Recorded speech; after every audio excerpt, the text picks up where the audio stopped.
Apa yang kamu biasakan itu akan membentuk karaktermu. Meskipun mungkin awalnya iseng. Banyak kan mungkin di antara kalian ngomentari apa, mancing isu aja biar rame kan gitu kadang-kadang. Tapi jangan salah, kalau terus-terusan begitu akan jadi watakmu, watak polemik, watak gegeran. Kalau itu jadi watak, kalau teori psikologi lama itu kan lama-lama terinternalisasi, dia berpengaruh pada struktur bahkan ke DNA-mu. Kalau DNA-mu polemik, besok kamu mewariskan itu pada anak turunmu.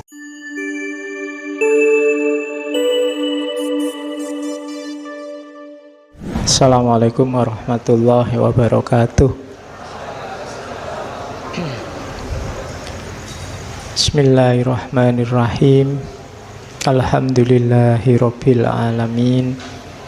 Wa bihi nasta'inu ala umurid dunya waddin. Allahumma sholli wa sallim wa barik ala habibina wa syafi'ina Sayyidina wa maulana Muhammadin wa ala alihi wa ashabihi wa man tabi'ahum bi ihsanin ila yaumiddin. Amma ba'du. Bismillah, kita malam ini mulai ngaji lagi. Kita awali. Ini quotes-nya dari Descartes tentang prinsip hidupnya, motonya.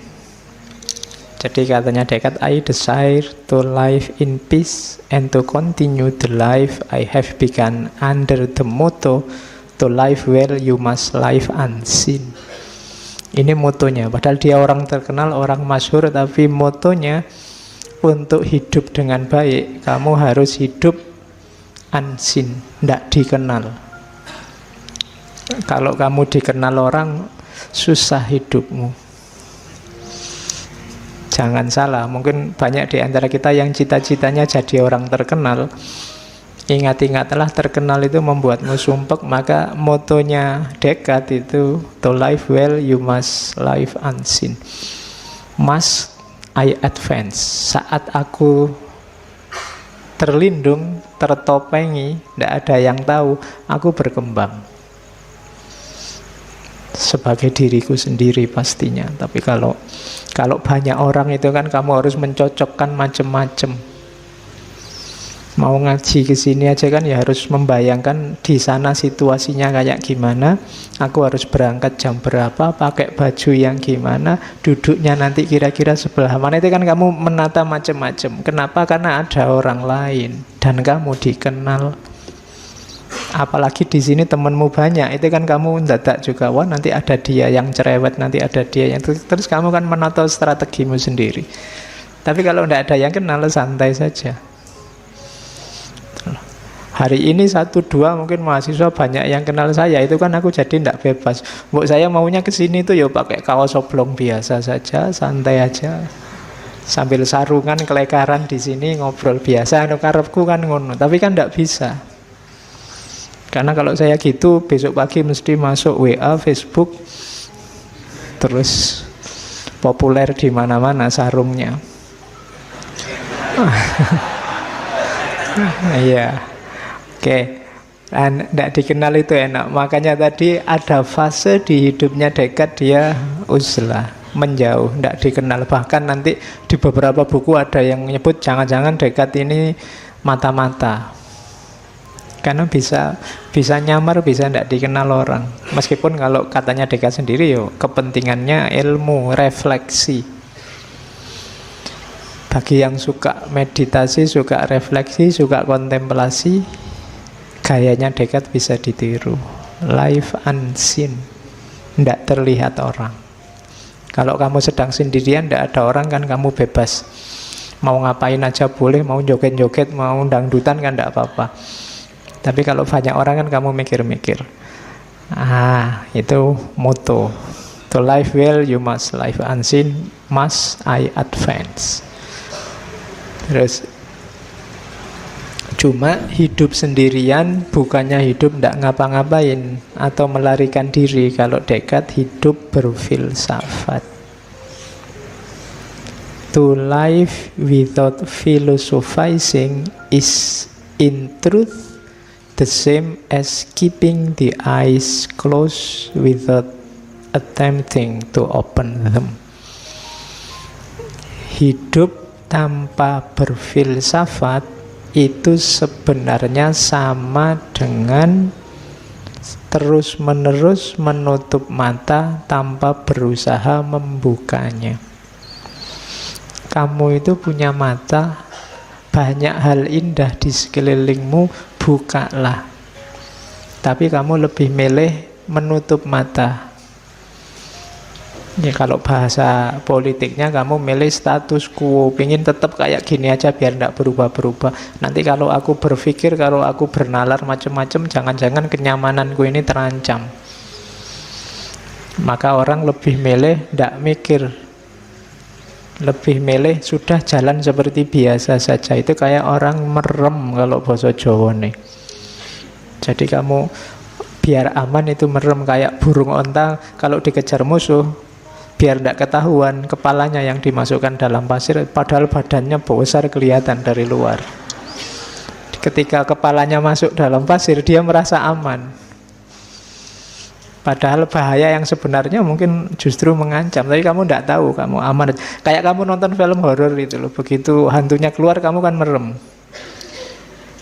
loh, padahal nikmatnya film horor itu kan melihat hantu.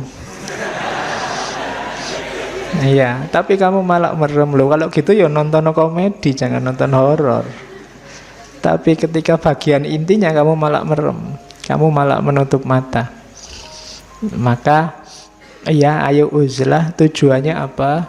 Berefleksi tentang hidup. Ayo berfilsafat, kontemplasi. Kenapa? Ya karena sangat banyak hal yang harus difikirkan ulang dalam hidup kita ini. Banyak hal yang kelihatannya baik, tapi kadang-kadang efeknya enggak.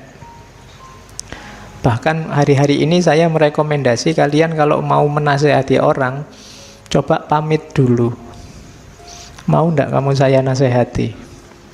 Kamu butuh nasihatku enggak? Itu menurut saya lebih efektif daripada tiba-tiba saja kamu nge-share yang menurutmu baik-baik. Kenapa? Kadang-kadang isinya yang kamu share itu baik, tapi efeknya bisa jelek, efeknya bisa dosa. Misalnya temanmu jadi berdosa karena nganggap kamu alah sok soleh misalnya, alah pamer pengetahuan, alah padahal isinya apik, tapi keluarnya efeknya malah jelek, yang lahir malah dosa. Temenmu malah, emangnya cuma kamu yang ngerti yang baik-baik itu, aku yang ngerti, lebih malah jelek. Makanya pamitlah dulu. Kadang-kadang hasilnya kan malah debat gegeran. Tadi baik loh ya mau ngasih nasihat, keluarnya gegeran. Saya tidak tahu sekarang di mana-mana tiap kali ada postingan komentarnya mesti gegeran. Tentang apa saja, wong yo biasa-biasa tentang sepak bola saja ya komentari gegeran. Tentang apa saja gegeran. Jangan salah kalau pakai bahasanya Ghazali, apa yang kamu biasakan itu akan membentuk karaktermu. Meskipun mungkin awalnya iseng. Banyak kan mungkin di antara kalian ngomentari apa, mancing isu aja biar rame kan gitu kadang-kadang. Tapi jangan salah, kalau terus-terusan begitu akan jadi watakmu, watak polemik, watak gegeran. Kalau itu jadi watak, kalau teori psikologi lama itu kan lama-lama terinternalisasi, dia berpengaruh pada struktur bahkan ke DNA-mu. Kalau DNA-mu polemik, besok kamu mewariskan itu pada anak turunmu. Jadi anak turunmu ya senengannya gegeran. Dipancing sidik ngamuk, kenapa? Warisannya bapak. Kalau ada rame-rame seneng, kalau sepi sumpek, rame gegeran. Maka hati-hati ya, jangan dibiasakan yang menurutmu tidak baik, tidak penting, tidak ada gunanya, jangan dihabitkan. Jangan dijadikan kebiasaan, karena itu terinternalisasi dalam dirimu. Lo yang kayak gini-gini itu namanya philosophizing, berefleksi tentang hidup. Ternyata tidak semua yang kelihatannya baik, itu efeknya, pengaruhnya juga baik. Oke, itu contohnya. Makanya to live without philosophizing is in truth the same as keeping the eyes closed. Jangan merem. Jangan merem itu kan kayak orang tidak mau tahu, tidak mau peduli. Pokoknya menurutku yang baik dan benar ya ini. Jangan begitu. Kamu punya mata, kamu punya akal. Buka matamu, jernihkan akalmu. Oke, itu yang kedua. Jadi yang pertama tadi ada prinsip jangan terlibat terlalu banyak di dunia ramai, ayo berfilsafat. Nah, rumus pertama sekarang untuk berfilsafat apa? Dubium sapiente initium. Doubt is the origin of wisdom. Meragukan, mempertanyakan adalah originsnya, sumbernya wisdom, kebijaksanaan. Oke ya. Jadi bapaknya filosof modern ini bilang kalau mau berfilsafat, rumus dasarnya yang pertama adalah ragukanlah, pertanyakanlah apapun. Makanya tadi saya bilang mungkin rumus ini penting untuk hari ini, ketika yang benar dan yang salah tidak jelas. Kamu kan diserbu tiap hari oleh ribuan berita, ribuan informasi baru yang kamu sendiri kelagepan. Bingung kamu yang ini yang benar mana, yang tiap hari kamu capek goreng berita. Ya kan? Sekarang kan orang gitu. Ini gorengan, itu gorengan. Hari ini sampai isunya kan sampai level gorengan itu level tuman. Iya. Tiap hari kamu goreng, akhirnya tuman goreng. Kalau ndak goreng ndak enak. Dan gorengnya kan tipikal kalau dari grup sana digoreng biar kelihatan jelek terus, kalau yang dari grup sini dikelola biar kelihatan baik terus. Maka sekarang apapun yang mampir di pikiranmu, yang terlihat oleh matamu, terdengar oleh telingamu, ragukanlah kebenarannya. Jadi malah bukan yang baik terimalah, yang hoax bantahlah. Kalau di Descartes sebentar, iya kalau jelas bedanya hoax dan ndak.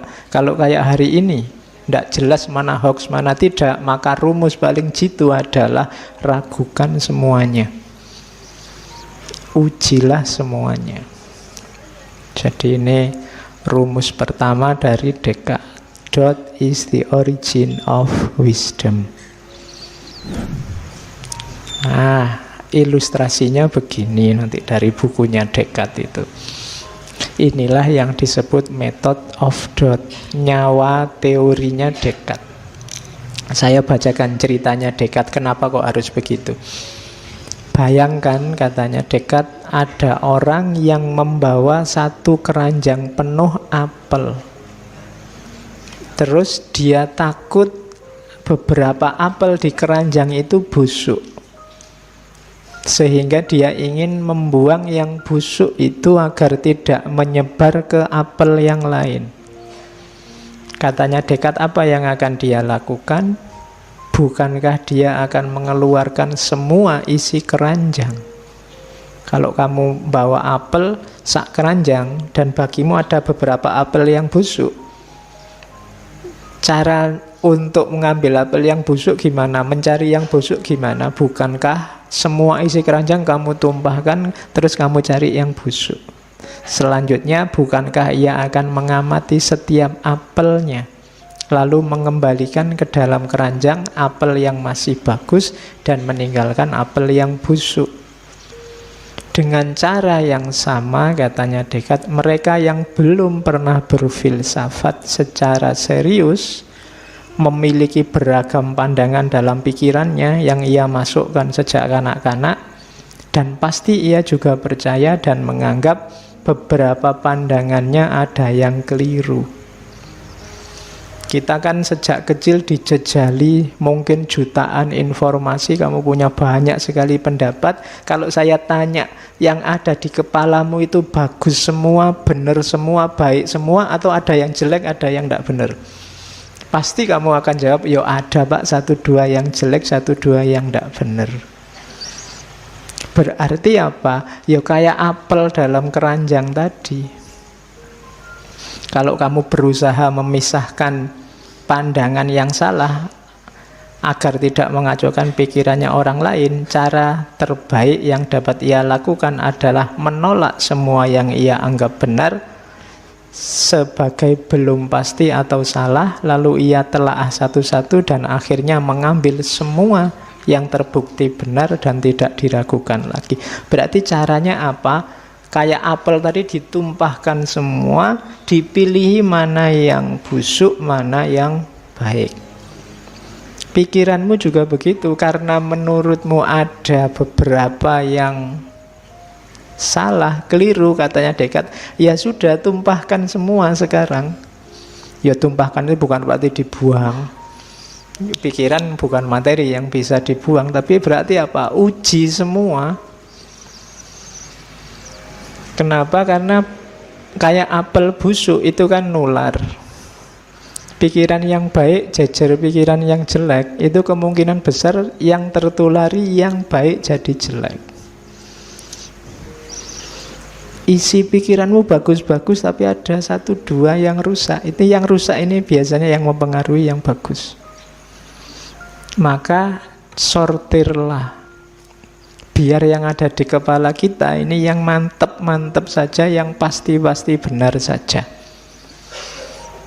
Dari situlah metode ini namanya method of doubt. Metode meragukan. Oke, cuma untuk bisa begini butuh pemberani. Tidak sembarangan orang berani semacam ini. Karena orang biasanya sudah terikat oleh kebenaran yang dia anggap pasti dalam hidupnya. Itu yang menurut saya sering jadi problem hari ini. Orang tidak berani menguji kebenarannya. Loh, yang diuji itu bukan yang salah, yang benar ini juga harus diuji. Makanya katanya Socrates, hidup yang tidak diuji itu hidup yang tidak ada artinya. An unexamined life is not worth living. Hidupmu tidak ada harganya kalau tidak diuji. Ketika kebenaran hidupmu tidak kamu uji, itu artinya kamu tidak paham tentang terhadap kebenaran itu. Setelah diuji, kamu kan tahu, oh ini memang benar. Ketika belum kamu uji, itu berarti sebelumnya kamu hanya ikut-ikutan saja. Jadi yang pertama, method of doubt. Ragukan semuanya, tidak satu-satu. Oke. Terus caranya gimana kemudian, Pak? Milih yang benar, mana yang busuk, sampai ke yang pasti benar. Ini epistemologinya Descartes nanti yang dikenal dengan 4 aturan, 4 rules. 4 aturan berpikir. Kalau ini rumus-rumus generalnya, rumus umumnya. Yang pertama, jangan percaya apapun sampai terbukti kebenarannya. Ini yang nyawanya meragukan tadi. Caranya membuktikan kebenarannya gimana? Ya diuji. Cara mengujinya gimana? Yang pertama, analisislah setiap masalah dengan memilah semua bagiannya. Contohnya apa? Teh ini ada tehnya, ada tempatnya, ada tutupnya, ada tatakannya, ada dia diletakkan di mana, hubungannya sama saya, hubungannya sama kalian, kapan dia dikeluarkan, kapan nanti diambil lagi. Ini kan unsur-unsur yang ada hubungannya dengan teh ini. Kamu pilah-pilah semua, itu namanya analisis. Bagi yang nulis skripsi, nulis tesis, Ketika ada perintah analisis lah, atau saya pakai metode analisis Pak, itu berarti apa? Kamu keluarkan semua variabelnya, terus kamu lacak hubungan-hubungannya.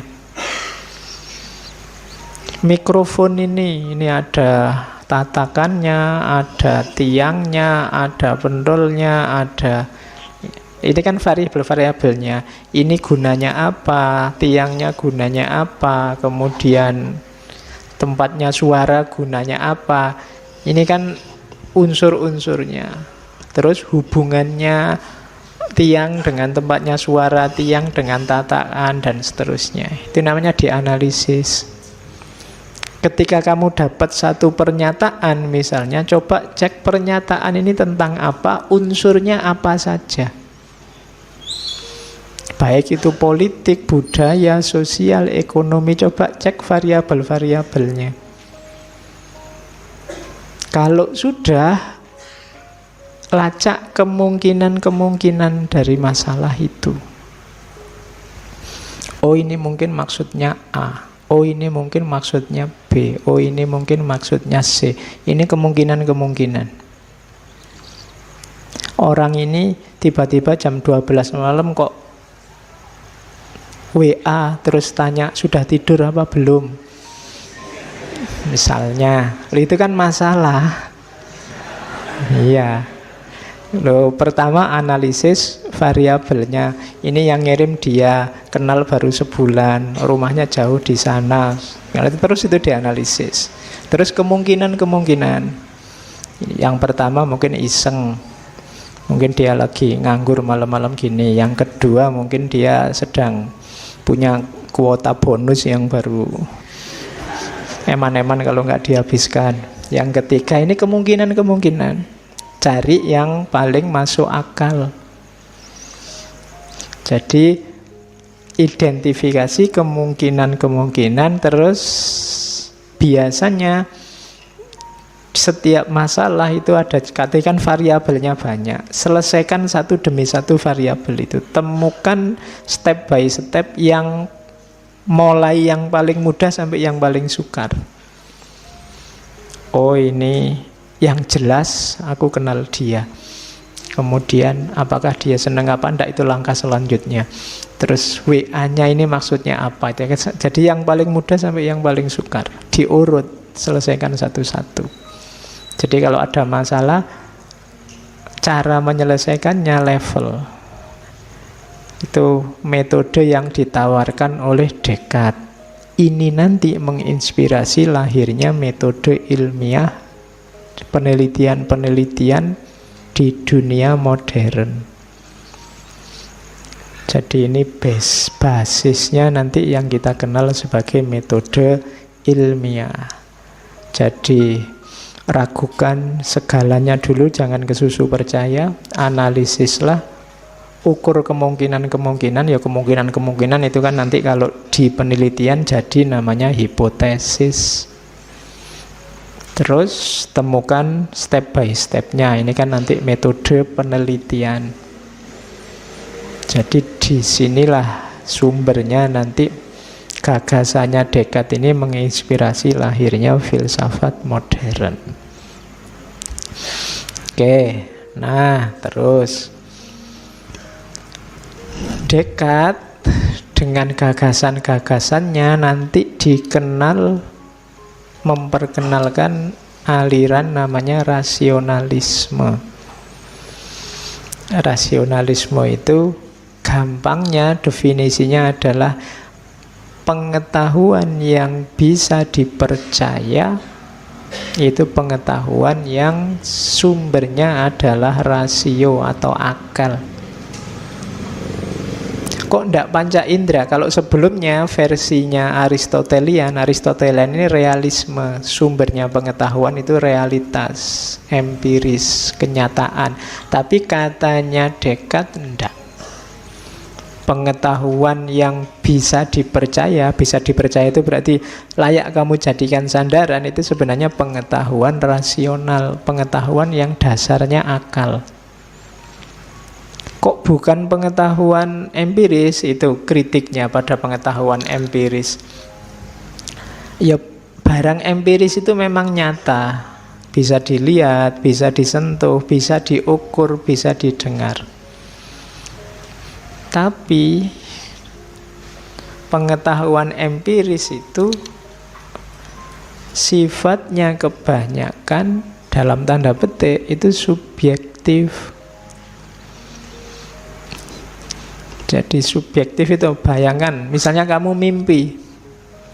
Mimpi itu kan rasanya kayak beneran. Begitu kamu bangun ternyata enggak beneran. Kamu bermimpi jadi orang gantengnya luar biasa. Begitu bangun, misalnya, itu kan bisa tertipu loh. Kamu waktu mimpi mbok pegangi ya ganteng juga ya, tapi begitu bangun enggak. Itu mimpi. Sakit misalnya. Sakit itu ada jarak antara rasa dengan peristiwa datangnya sakit itu. Apalagi kalau ukurannya ukuran durasinya, intensitasnya itu pasti sangat subjektif. Apalagi kalau ngomong besar kecil itu juga subjektif. Pengalaman-pengalaman empiris itu ada jarak, sehingga rasa sensasi empiris itu tidak pasti. Jadi orang tidak bisa ngukur kenyataan hanya berdasar empiris. Tapi kalau akalnya terlibat, tidak. Kayak dulu waktu kecil, kamu SD kan dikasih contoh pensil yang dimasukkan ke air. Terus, oh iya, kalau pakai mata saja panca indera kelihatannya patah. Tapi kan kamu yakin itu tidak patah, masih lurus. Dari mana? Akalmu yang hilang. Jadi akal lebih bisa disandari, katanya Descartes. Gunung itu kamu lihat dari jauh, dari sini kamu lihat Merapi, kelihatannya Merapi itu kan halus sekali kan. Tapi akalmu bilang, wong gunung itu geronjal-geronjal, banyak jurangnya, banyak itunya, Pak. Ya menurut saya ya ndak halus itu. Padahal matamu bilang itu halus. Tapi kamu simpulkan ndak halus. Siapa yang bilang gitu? Mata. Sama kayak rembulan. Rembulan itu kan kalau penyair-penyair, wah indah sekali wajahmu kayak rembulan kan gitu. Itu pakai mata. Tapi kalau pakai akal, orang tahu bahwa bulan itu banyak kawahnya, jeglong-jeglong. Jadi kalau kamu dibilang wajahmu kayak rembulan, itu kalau pakai akal harus tersinggung. Oh ini melecehkan sekali. Oke. Nah, dari mana bisa tahu kok bahwa bulan itu jeglong-jeglong? Saya sudah belajar, akalmu yang selama ini bisa merangkai apa yang didapat oleh panca indera. Jadi katanya Descartes, enggak, rasio lebih bisa disandari. Kenapa kok bukan realitas di luar rasio panca indera? Realitas panca indera itu dikonstruksi oleh pikiran. Tergantung pikiran. Jadi pikiranmu sedang apa itu kan berpengaruh terhadap pencerapan panca inderamu. Kalau kamu sedang ngantuk ikut ngaji ini, mungkin ya yang kamu serap beda. Yang kamu lihat apa, yang lain lihat apa. Indah tidak indah itu kan urusannya mata, tapi sebenarnya yang kerja akal. Halus atau tidak halus, tangan ini kan cuma merasakan sensasi. Yang menyimpulkan halus atau tidak akal. Jadi katanya Descartes, enggak, rasio lebih kuat. Nanti kita lihat sampai belakang akan kelihatan di mana kuatnya rasio. Oke, sekarang kita mulai berfilsafat. Jadi prinsipnya rasional, meragukan. Sekarang saatnya mengejar kebenaran dengan bekal akal. If you would be a real seeker after truth, it is necessary that at least one in your life you doubt as far as possible all things. Kalau engkau ingin jadi pencari kebenaran yang sejati, maka seharusnya setidaknya sekali dalam hidupmu engkau ragukan segala sesuatu sejauh engkau mampu. Rumusnya ini, ragukan segala sesuatu sejauh engkau mampu. Sak kuatmu wis, coba kamu analisis semua hal dalam hidupmu, coba kamu uji, kamu ragukan. Dari situ nanti kuncinya kamu menemukan kebenaran. Jadi tidak boleh manut saja, tidak boleh ikut saja, kejar sendiri kebenaranmu. Karena kadang-kadang mungkin kebenaran versi mereka tidak selalu cocok dengan kebenaran versimu. Kejar itu kebenaran. Mulailah nanti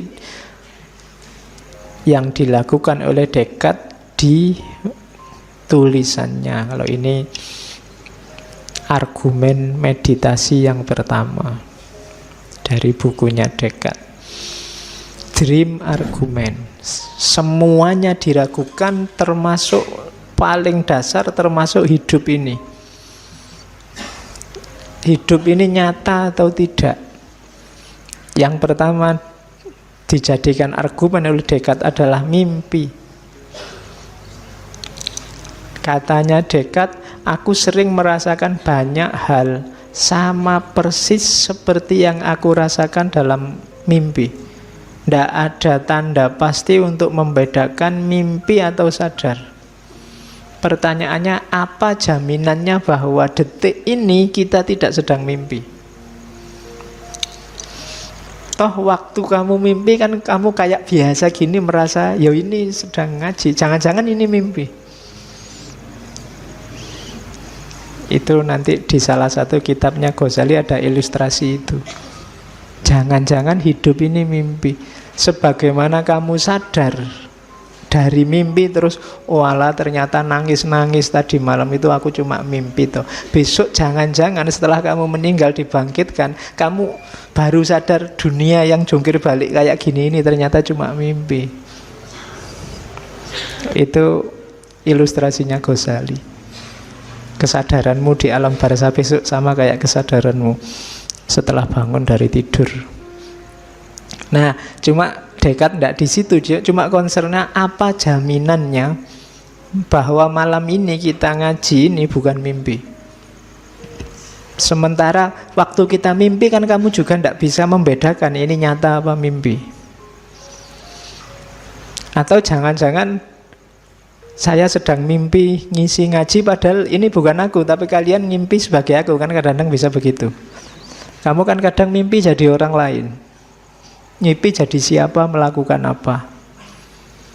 Jadi mungkin kamu mimpi sebagai Jokowi, terus kamu gayamu kayak presiden, lu cuma mimpi.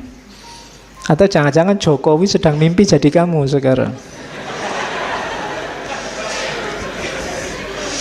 Jadi sebenarnya yang di depanku ini bukan kamu, tapi Jokowi, cuma dia sedang mimpi jadi kamu. Cuma kamu tidak sadar. Bisa begitu. Ya kalau di bukunya ada ilustrasi Dream Argument itu, ini kupu-kupu yang mimpi jadi manusia atau manusia yang mimpi jadi kupu-kupu, itu susah dibedakan. Gitu. Ya mungkin kamu pernah mimpi bisa terbang jadi kayak burung. Itu kan, itu burung yang mimpi jadi manusia apa manusia yang mimpi jadi burung?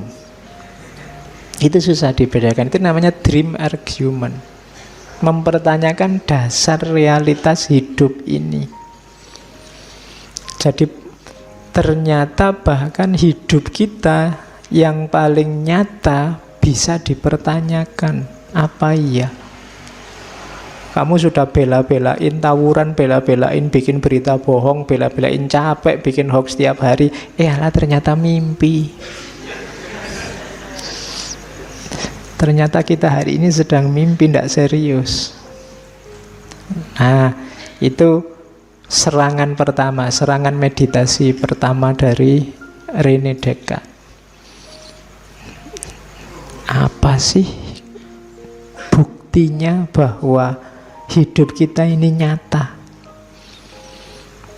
Ya rasanya nyata Pak, apa-apa saya alami persis, saya haus ya minum, lapar ya makan, tidur. Loh, padahal dalam mimpi ya persis begitu. Kamu ya ada laparnya, ada hausnya, ada pingin ke WC juga. Nanti kalau pipis terus jadinya ngompol itu kan. Tapi persis itu, kamu tidak bisa membedakan. Makanya kalau ngalami yang sangat seneng apa tidak seneng kan terus coba dicubit, jangan-jangan mimpi. Ya kalau saya tidak usah dicubit, nanti kalau bangun beneran kan tidak enak. Mimpi apa ya aku siang ini kok dapat rezeki luar biasa. Coba dicubit, tidak usah dicubit, nanti kalau bangun beneran hilang rezekinya. Cuma tidak bisa membedakan kamu antara mimpi dan tidak mimpi. Jadi argumen pertama dari Descartes itu dream argument. Terus argumen kedua untuk menggugat realitas, namanya deceiving God argument dan evil demon argument. Jangan salah, Descartes ini sangat religius. Ya, dia percaya Tuhan dengan gaya dan argumennya sendiri. Katanya Descartes, kita akan percaya ada Tuhan yang maha kuasa. Dengan kekuasaannya, loh Allah bisa membuat kita tertipu, loh Tuhan bisa membuat kita tertipu. Bahkan tentang pengetahuan-pengetahuan matematis yang sangat jelas. Kita mungkin keliru. Kan ada doanya itu kan, makanya kita berdoa arinal haqqo haqqo. Allah bisa yang benar itu ditampakkan jadi salah, atau sebaliknya salah jadi benar. Yang nyata jadi semu, yang semu jadi nyata. Kan kita percaya begitu. Apa jaminannya bahwa yang kita anggap nyata dan benar hari ini sebenarnya tidak atas kuasanya Allah? Kamu tidak bisa jawab mesti, katanya Descartes. Jadi kalau kamu percaya Allah berarti lebih rumit lagi. Tidak ada jaminan bahwa yang kamu lihat, kamu rasakan, kamu indra hari ini itu persis apa adanya seperti yang kamu lihat dan kamu rasakan. Seandainya kamu jawab, tidak mungkin Pak Allah begitu, masa Allah mau bikin trik misalnya. Oke deh kalau bukan Allah, kamu percaya setan kan? Nah, itu evil demon. Setan kan bisa menggelincirkanmu. Yang benar, yang nyata jadi seolah-olah baik dan jadi seolah-olah jelek dan fiktif. Itu gayanya setan kan bisa begitu, menggelincirkan. Apa jaminannya bahwa hari ini kamu tidak sedang tergelincir, tidak sedang tertipu? Ya makanya kayak tadi ya, jangan lupa doa arinal haqqo haqqo itu.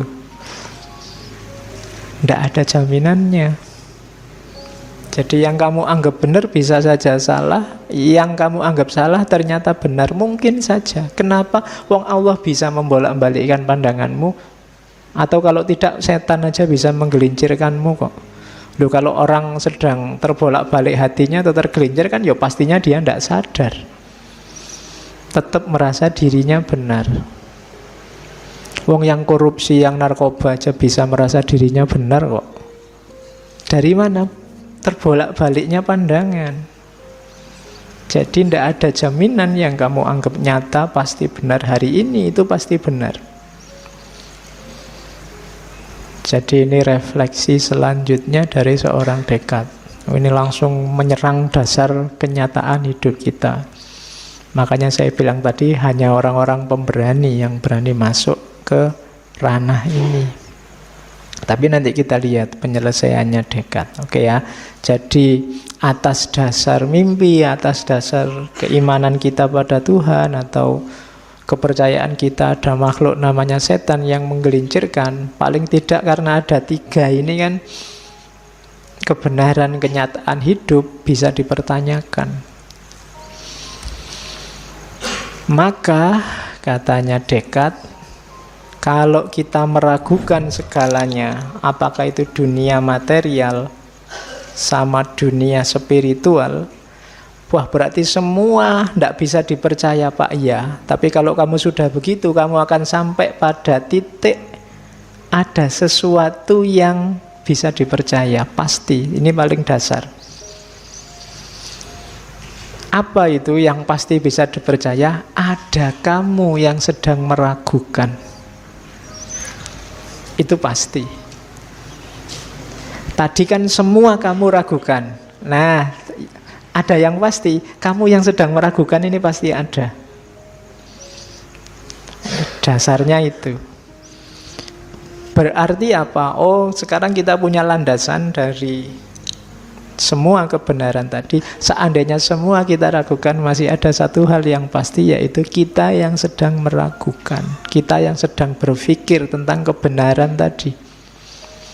Ini pasti ada, berarti pasti benar. I think, I doubt, aku yang meragukan, aku yang berpikir, menunjukkan dia pasti ada. Wong yang berpikir tadi tentang Tuhan kah, tentang mimpi kan, berarti kan ada yang sedang berpikir. Berarti ini pasti ada. Aku yang berpikir ini pasti ada.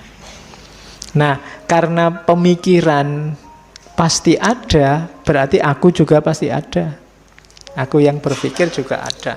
Nah, dari situ keluarlah ada gium yang sangat terkenal dari Descartes, bahwa I think therefore I am, cogito ergo sum. Sepong dong sesuai. Jadi aku berpikir berarti aku ada. Seandainya semua hal tadi kita ragukan, termasuk kenyataan hidup, masih ada satu yang pasti, yaitu aku yang sedang berpikir. Kalau ini tidak bisa dibantah. Kalau ini dibantah, lah tadi yang meragukan mimpi, meragukan Tuhan, setan, dan macam-macam tadi siapa kalau bukan kita? Kenapa? Keraguan itu kan ada tadi. Berarti yang meragukan juga ada.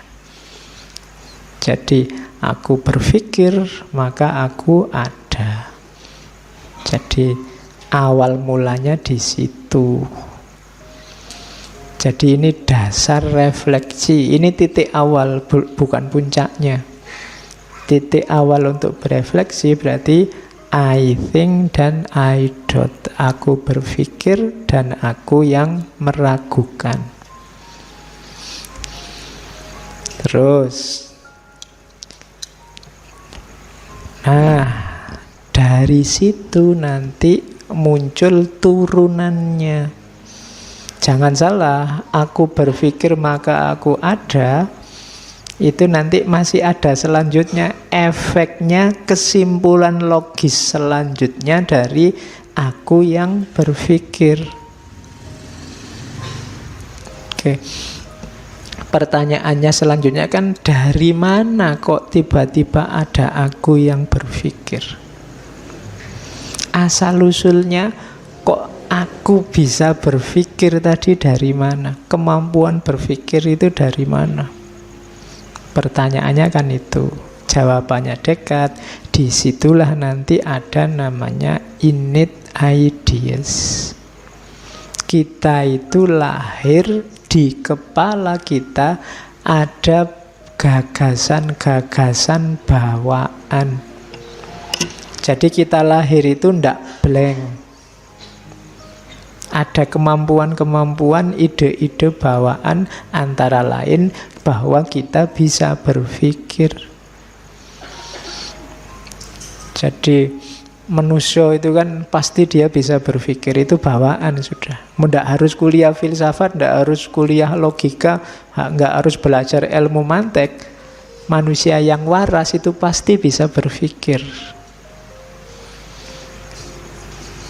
Jadi tidak usah takut kamu, Pak, akal saya sehat tidak ya Pak? Tidak mesti sehat, ojo khawatir. Asal kamu waras, itu fitrah, innate ideas, bawaan. Ya meskipun nanti terkontaminasi macam-macam dalam perkembangannya, tapi kamu membawa kualitas bawaan bahwa kamu bisa berpikir. Nah, kebisaan kita berpikir yang itu bawaan ada implikasi selanjutnya. Yang ini juga akhirnya sifatnya innate. Yang kedua adalah keluasan. Yang ketiga adalah Tuhan. Keluasan itu nanti lahirnya adalah dunia materi. Kenapa kok disebut keluasan? Ya, dunia materi itu bisa ditangkap dengan aktivitasmu berpikir, meluas keluar. Berpikir itu kan selalu ada objek yang dipikir. Nah, objek yang dipikir itu ya biasanya dunia materi. Maka keluasan pasti ada. Yang ketiga, Tuhan. Nah, loh kok ujuk-ujuk nyampe ke Tuhan, Pak? Dengan orang berpikir, kalau di bukunya Descartes itu, orang sadar bahwa selama ini dia belum sempurna. Berpikir, menemukan kebenaran, terus lebih sempurna. Tapi kan besok semakin berkembang pikiranmu, tambah sempurna lagi. Tapi kan masih belum juga sempurna. Wong kita manusia terbatas, tapi kita merasa mentok. Besok nambah ilmu lagi, lebih sempurna lagi, terus gitu. Maka secara logis pasti ada puncaknya kesempurnaan itu. Nah, dari situ ketemulah gagasan tentang Tuhan. Jadi ringkesnya berarti apa? Paling tidak ada 3 kepastian. Aku yang berpikir, keluasan yang difikirkan, dan yang ketiga Tuhan sebagai puncaknya pemikiran dalam tanda petik. Jadi ada, kalau bahasanya, bahasa Latinnya res cogitan, rex extensa, dan God. Jadi ini jenisnya innate ideas. 3 hal ini kalau di Descartes disebut substansi. Jadi ada 3 substansi: berpikir, keluasan, dan Tuhan. Ya, kalau pakai istilah dunia, ada dunia pikiran, mind, ada dunia materi, dan ada dunia wilayah ketuhanan. Ini Kak, kalau ada yang tanya, loh materi memangnya ada Pak? Ada. Lah yang ditangkap oleh akal itu loh materi. Jadi matahari, laut, batu, apa itu ndak fantasi aja Pak? Bayangan-bayangan ndak, katanya Descartes. Buktinya apa? Secara kuantitas bisa diukur. Bisa kamu rasakan panjangnya, lebarnya, luasnya. Setiap orang kalau ngukur kan sama, berarti dia memang ada. Akal bisa menangkap dengan jelas.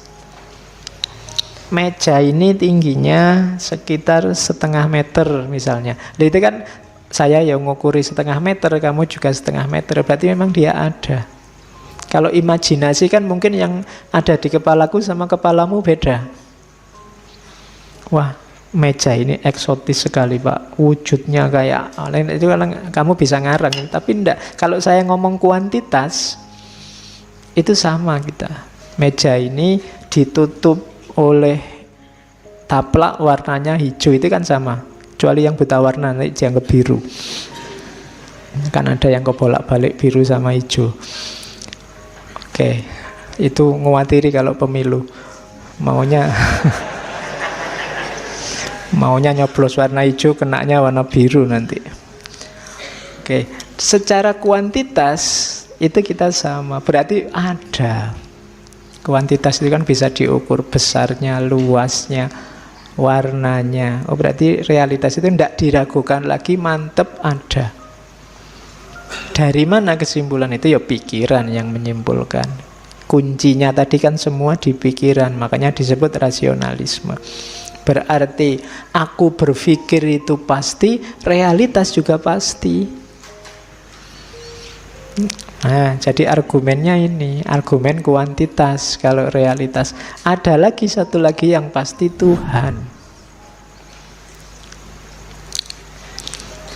Jadi Tuhan juga pasti. Kayak tadi loh, di kepala kita disimpulkan pasti ada yang maha sempurna. Kenapa? Yo kita tadi kan tidak sempurna jadi sempurna, tidak sempurna jadi sempurna. Pasti ada puncaknya, tidak mungkin tidak ada batasnya. Nah, cuma katanya Descartes, gagasan bahwa ada yang sempurna itu pasti tidak dari manusia sendiri. Kenapa? Karena manusia itu tidak sempurna. Pasti adanya dari Tuhan. Jadi Tuhan itu pasti ada. Argumennya namanya argumen ontologi. Ini balik ke ngaji yang dulu ya. Argumen ontologi itu menyimpulkan Tuhan pasti ada dengan akal saja. Biasanya orang menyimpulkan Tuhan ada itulah, lihatlah alam semesta ini, lihatlah keteraturannya, lihatlah kan gitu. Tapi dengan akal saja bisa. Jadi dengan akal itu gini loh. Tuhan itu kan maha diasumsikan maha bijaksana, maha tahu, maha kuasa, pokoknya maha segalanya. Maha itu kan puncaknya. Nah, sesuatu tidak bisa disebut maha kalau dia tidak ada. Gitu loh. Kalau Tuhan itu kita simpulkan punya banyak sifat maha, berarti dia pasti ada. Kenapa? Wong dia maha kok. Masa maha tidak ada? Dia maha kuasa, tapi Tuhannya tidak ada kan? Tidak mungkin. Kalau dia maha pasti ada. Kalau dia kamu sebut maha tahu, dia pasti ada. Kalau kita kan cuma sekedar tahu. Kalau Tuhan maha tahu. Karena dia maha tahu, pasti dia ada. Kalau tidak ada, tidak mungkin bisa disebut maha tahu. Ini kan kesimpulan pakai akal saja. Kalau kita sebut dia maha kuasa, ya pasti dia ada. Masa maha kuasa dia tidak ada? Sama kayak kamu ditanya ini loh. Kamu nyari pacar yang cirinya gimana? Oh, saya nyari yang cantik, kulitnya putih, rambutnya panjang misalnya kan. Terus, kalau saya nggak nyari yang gitu, saya nyari yang ada saja misalnya. Ya, loh, ini jawabannya kayak cerdas, tapi sebenarnya tidak. Ya, kalau tadi sudah ngomong kriteria, ya mestinya sudah ada. Ya ada itu nggak perlu disebut. Kalau sudah cantik, rambutnya panjang, kulitnya putih, ya mesti aja ada. Harusnya sesuatu yang ada. Kok dadak tanya lagi, ya berarti logikanya perlu diperbaiki. Ya pastinya ada. Ya terkecuali kamu membantahnya yang ada, atau ya mungkin kamu membantahnya beda. Ya yang mau saja Pak. Oh ya wis. Jadi cantik, kulitnya putih, rambutnya panjang dan mau. Nah, kalau ini masuk akal. Ya. Tapi kalau dan ada itu malah tidak sinkron secara logis. Kamu sudah ngomong kriteria kok masih dibahas adanya. Nah, Tuhan juga begitu. Kamu sudah ngomong ciri-ciri, bahkan dia puncaknya segalanya, masa tidak ada? Secara logis ya pastinya ada. Argumen semacam ini namanya argumen ontologis. Membuktikan Tuhan hanya dengan dasar logika saja. Jadi pakai logika saja, ya kesimpulannya Tuhan pasti ada. Oke. Jadi engkau yang berpikir itu pasti ada, realitas sekelilingmu juga pasti ada, dan Tuhan juga pasti ada. Nah, ini dasar substansi untuk kamu melakukan refleksi selanjutnya. Ayo berpikir selanjutnya. Berarti apa? Sudah mulai ketemu. Kita punya 3 hal yang pasti benar, pasti ada. Oke.